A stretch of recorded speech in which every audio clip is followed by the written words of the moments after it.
Registry विभाग में कुछ दिन पहले कुछ अधिवक्ताओं ने धरना रखा था। कुछ अधिवक्ताओं को गुमराह किया गया था कि मैंने उनको रजिस्ट्री ऑफिस में रजिस्ट्री के लिए मना किया है। तो मैंने इस चीज़ को बताने के लिए, यह स्टाम्प एक्ट भारत सरकार की है, इसमें प्रदेश कोई बदलाव नहीं कर सकता है, परिनियमावली में बदलाव कर सकते हैं। तो उसमें सीधे सीधे कोई भी विक्रेता रजिस्ट्री ऑफिस जाकर के अपनी रजिस्ट्री करा सकता है। वो अपने सहयोग में अधिवक्ता को लेकर आता है। अधिवक्ता ऑलरेडी उसमें आते हैं, अच्छा सहयोग भी करते हैं और विभाग को कॉपरेट भी करते हैं। तो वो आते रहेंगे, न उनको मना किया गया है, नहीं आगे मना करने की मंशा है। लेकिन दूसरी ओर यह भी है, और क्रेता विक्रेता खुद रजिस्ट्री ऑफिस में अपनी रजिस्ट्री करने आते हैं बिना अधिवक्ता के, उनकी भी रजिस्ट्री होती रही है। जिस तरीके से उन लोगों ने प्रदर्शन किया था उस पर कोई कार्रवाई आपने करवाई? नहीं, वो ये लोकतंत्र है। लोकतंत्र में धरना करना, प्रदर्शन करना, यह उनका अधिकार है। आप धरने में बैठे थे, वह आपके माध्यम से आम जन को और उन अधिवक्ताओं को अवगत कराना चाहते थे। तो प्रकरण क्या है?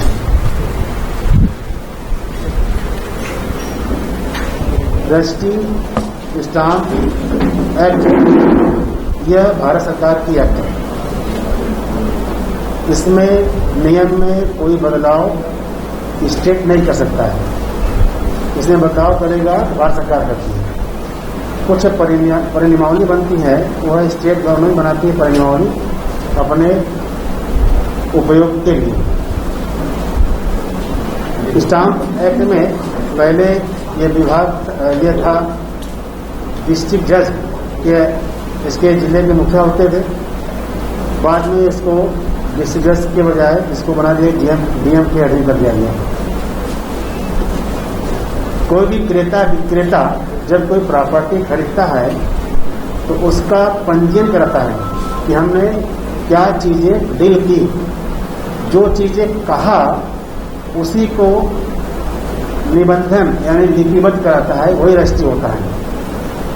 तब सरकार जो चीजें डील होती है उस पर स्टाम्प के रूप में टैक्स लेती है। इसमें कोई भी व्यक्ति क्रेता विक्रेता सीधे रजिस्ट्री ऑफिस जाकर के अपनी रजिस्ट्री करा सकता है। वह अपने किसी अधिवक्ता का होना वहां जरूरी नहीं है। वो चाहे तो अपने सहयोग में ले आ सकता है। यानी कि मेरी ओर से या मंत्रालय की तरफ से अधिवक्ताओं को रजिस्ट्री ऑफिस में प्रैक्टिस नहीं करना है, इस बात के लिए कोई निर्देश जारी नहीं किया गया है। नहीं अधिवक्ता को रोका गया है, नहीं अधिवक्ता को रोकने कोई निर्देश जारी किया गया है। लेकिन दूसरी बात और है, क्रेता विक्रेता अपनी इच्छा से स्वयं रजिस्ट्री कराने आ सकते हैं, जा सकते हैं। वह अधिवक्ता को ले आवे ना ले आवे उनकी अपनी रोल होती है। अधिवक्ता को रखना उनकी जरूरी नहीं है। यानी एक होता है कि यह क्रेता हो गए, विक्रेता हो गए, इन्होंने ये प्रॉपर्टी को बेचना है, यह दोनों लोगों ने अपने चीजों को लिखा पढ़ी किया, जाकर पंजीयन करा लेंगे।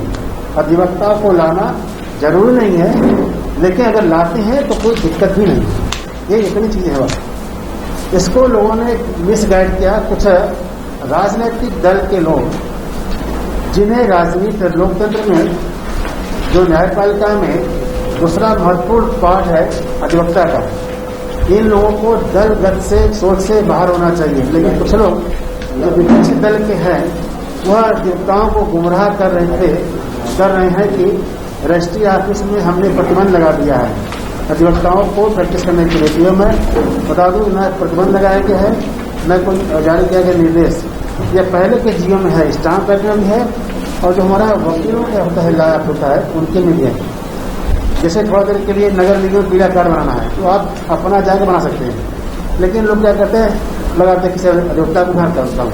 तहसील में आय का प्रमाण, जाति का प्रमाण पत्र है, आप खुद कर सकते हैं। लेकिन लोगों ने सहयोग लेते हैं, अधिवक्ता भी उसमें सहयोग अच्छा करते हैं। ये कोई मजबूरी नहीं होती है।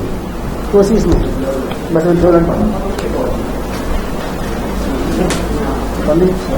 जिस तरह से कृत्य जो हो रहे थे काली पोता जाना है, सड़क पर उतर जाना, नारेबाजी, अखबारबाजी, मीडिया में सारी चीजें, तो इतना लेट आपने क्यों अपनी बात रखी है कि ये आपका कोई बयान है? मेरे को लगा कि यह अधिवक्ता जो सीनियर लोग हैं वो इसको एक्ट जानते हैं, एक्ट पढ़ते हैं, संविधान को जानते हैं, संविधान पढ़ते हैं। इसमें कुछ नादान लोग आंदोलन कर रहे थे। हमको लगा कि ये पढ़ सीनियर लोग हैं, कुछ पढ़ना चाहिए, उनको लिखना चाहिए, जो चीजें लिपिबद्ध है, जो एक्ट में है, वह अधिवक्ता वक्त पढ़ेगा।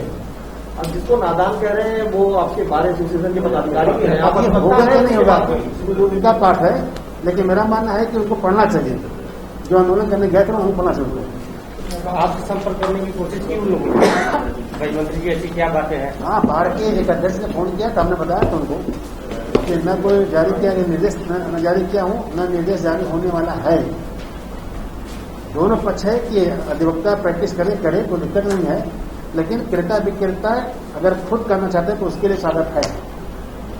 हमारा ही भारत सरकार के एक्ट है, इसमें क्रेता विक्रेता या अलग अलग प्रकार का एग्रीमेंट है, शादी विवाह का पंजीयन है, जो चीजें आप तय करते हैं उसका कहीं पर जा करके लिखा पढ़ी करा लेते हैं, वही होता है रजिस्ट्री ऑफिस में। आप कुछ बेच रहे हैं, खरीद रहे हैं तो, सट्टा कर रहे हैं तो, शादी विवाह पंजीयन कर रहे हैं तो, हम कुछ एग्रीमेंट कर रहे हैं तो हम उस चीज को वहां पर लिखा पढ़ी में ला देते हैं। जो ओरल रहता है उसको लिखा पढ़ी में आ जाता है। उसमें कोई व्यक्ति खुद आ सकता है, उसमें अधिवक्ता को ले आवे ना ले आवे उसके मर्जी के ऊपर है। बिना अधिवक्ता के भी रजिस्ट्री होती रही है, होती रहेगी, और अधिवक्ता आते हैं तब भी रजिस्ट्री उनके सहयोग से होगी। उन्हें किसी प्रकार मना नहीं किया जा रहा है। लेकिन इन लोगों के बीच में संवाद तो होना चाहिए, क्योंकि आपकी जो लोग विरोध कर रहे हैं उनसे संवाद तो आपका होना चाहिए, क्योंकि आपकी सरकार हमेशा ये संवाद करती है। जो फोन पर लगातार कर रहे हैं, कोई अगर आता है तो हम खड़े, हम तैयार हैं। अधिवक्ता मेरे भाई है, मैं भी अधिवक्ता हूँ और मैं भी अधिवक्ता हूँ, और इसलिए वो मेरे परिवार के लोग हैं।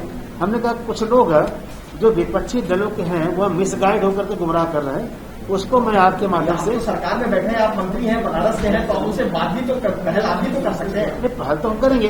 पहले तो उनको मिसगाइड हो रहे थे या जो लोग कर रहे हैं वह पहले आपके माध्यम से ये जाने, और स्टाम्प एक्ट तो सामने है, किताब में लिखा हुआ है।